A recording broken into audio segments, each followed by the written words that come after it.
expecting terms. They weren't expecting boundaries. My sister scoffed. So now you're the expert? I turned to her calmly. I always was. You just never looked. That landed harder than I intended. Her face flushed, not with anger, but embarrassment.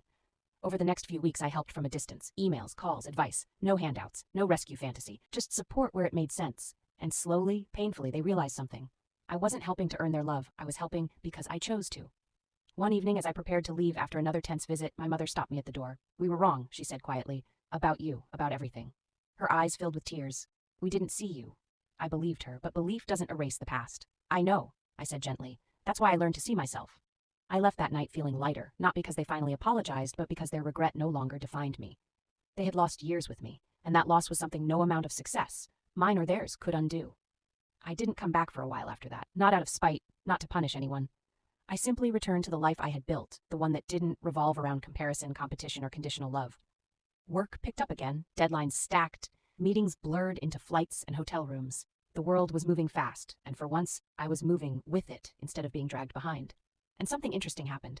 I stopped thinking about them. Not in a dramatic cut them off forever way, just naturally. The way you stop replaying a song once it's no longer your favorite.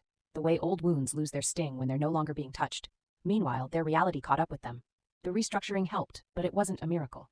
Some losses couldn't be undone. Properties had to be sold, lifestyles adjusted. My parents learned, for the first time in their lives, what it felt like to step down instead of up. My sister struggled the most. She had built her entire identity on being admired. When that admiration faded, there was nothing solid underneath. No career she loved, no independence she trusted herself to handle. For the first time, she wasn't the center of attention, and she didn't know who she was without it. She called me one night, no pretense, no sarcasm. I don't know how you did it, she admitted, living without needing them, without needing anyone to clap for you. I leaned back in my chair, staring out at the city lights outside my apartment window.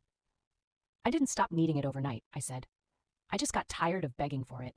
She was quiet for a long time. I was jealous of you? She finally confessed, even when everyone preferred me.